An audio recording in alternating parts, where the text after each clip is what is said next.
Is it working for you? Yeah, it is. Okay. So to begin with, you're still reacting to this almost shock where she said, we're going to be lovers. Okay, and you're like, oh, I don't know about that. I didn't want to actually say that. I don't want to hear it at the moment. Blah, blah, blah. So she's kind of telling you why it's going to happen. So she's using the idea of fate.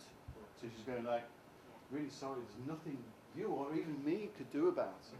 Yeah, because it's going to happen. And then she does the thing about, are you crying? And then you're like, no, I'm not crying. Okay, but then what I'm going to suggest to you is, then you start to look at her and think, wow, this is going to happen. Oh, right. Yeah, this is going to happen. And then everything gets a little bit calmer and a little bit more flirty, maybe. We're using a script, which is this, which is Carol Churchill play, Love and Information. And the reason I've chosen this one, because it's basically a lot of mainly very short scenes involving two actors. No, of course I'm from your phone, I'm not stupid. You are, okay. So it's good material for actors to get to grips with.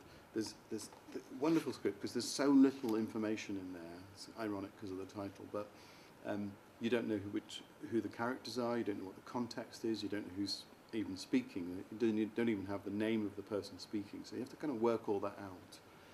So it helps me to make a point which I try to make with the students, which is basically that as an actor, you contribute a lot. You are a creator. You're almost a co-author in some cases. So that's one thing, is to sort of try to get the students as sort of student actors to be taking quite a lot of ownership of the work that they're doing, to not be passive, to not be sort of waiting to be told what to do. You know, we have this term in Britain of the West of the director, and it makes it sound like everybody's going to be sort of directed exactly what to be doing and pushed around the room and so on. And as an actor myself, I'm a great believer that, you know, you have to bring something to the table. You have to bring something to the rehearsal room. So it's partly about that. We're working on a square stage or in the round, and I'm doing that partly, which is quite unusual. Not many people work in the round, and I've become convinced that it's a really good way of getting good naturalistic performances out of relatively inexperienced actors. So the idea is that you get so kind of locked into the other partner, you know, the other actor that's on stage with you, that you stop worrying about the thing which is kind of at the heart of live theatre, which is the audience, you know. And I mean, there are statistics on this that people are very, very frightened of public speaking, and of course that is what actors do, is public speaking. And so partly what I'm trying to do is get them to realise that if you focus strongly on your fellow actor, you get involved, you get kind of a bit obsessed with the context, with the situation, with the character, you work out what they're fighting for and these sorts of things, that you start to relax about the fact that there are people watching you. My first character is... What's my first scene? Oh yeah, with Joel, and it's sort of it's a bit of a tense scene, chatting about terrorism, but we've been told to sort of get an underlying meaning to it. For example, maybe we've had a dispute about a girlfriend or something. And then my second scene is with George, and that's when I'm making a decision whether to leave the country based on facts and not on my feelings. And also, I have been teaching the group a bunch of what I call deconstructions, ways of approaching a character, a role, a script, and that's things to do with body language. A lot of it is drawing on a guy called Konstantin Stanislavski, a sort of great Russian god of naturalistic acting, who's long dead, but his ideas are still very valid. So it's sort of breaking down a script, making sense of it, and crucially, things like working out what your character is fighting for at the beginning of a scene and during the scene, because this is something that will bring you a real focus. You know, issues to do with power, things about how you know, different ways in which you can stage a scene and all those sorts of things. So really, I mean, I know that the students are feeling quite pressured at the moment, kind of not apologising for that in the sense that, you know, because even now I'm a sort of an occasional working actor, and I go off and do little bits of TV here and there. And actually, these days, you get no rehearsal at all. I mean, literally no rehearsal. You turn up, if you're lucky, there might be a read-through, and then you're shooting it. So you've got to do all the prep yourself. You've got to bring that performance with you. And every single one means infidelity. So now I know it's cheating. So you feel like you don't have to be faithful to them? No. Why should I?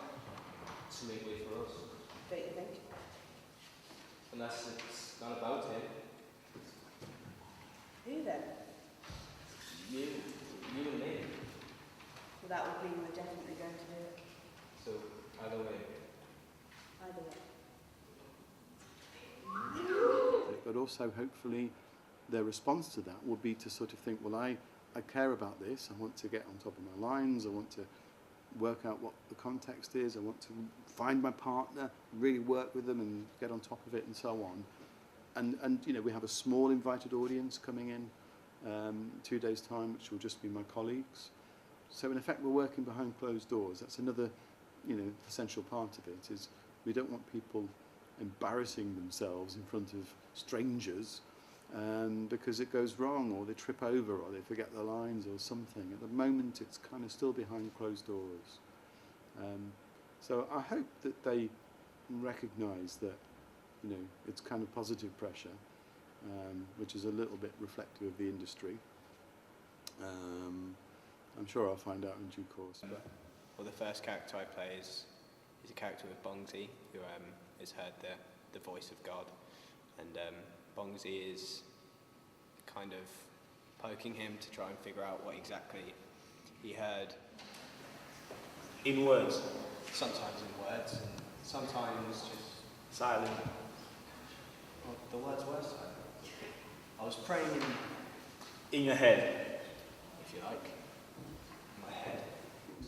But actually, there is a point, and we've kind of reached that point now, with 2 days to go. There's a point where I hope that they kind of press the sort it button, you know, and they actually start looking to solve some problems that may not have been solved yet. So, an interesting project. And of course, when they finish this one, this is Approaches to Performance 1, then straight after the short break, then they are into Approaches to Performance 2, and that is a public production of a sort. It's going to be done with an outside director, and they'll be working and potentially performing to not just other students, but to members of the public. So clearly the stakes get higher, more pressure is put on them, and I hope that this project works as a kind of a, you know, a foundation, a bit of a sort of building block for them to move on and just get better and more confident and perhaps more risk-taking as well. That, you know, you've got to stand out as an actor these days. So that's a kind of an overview of the thing, really.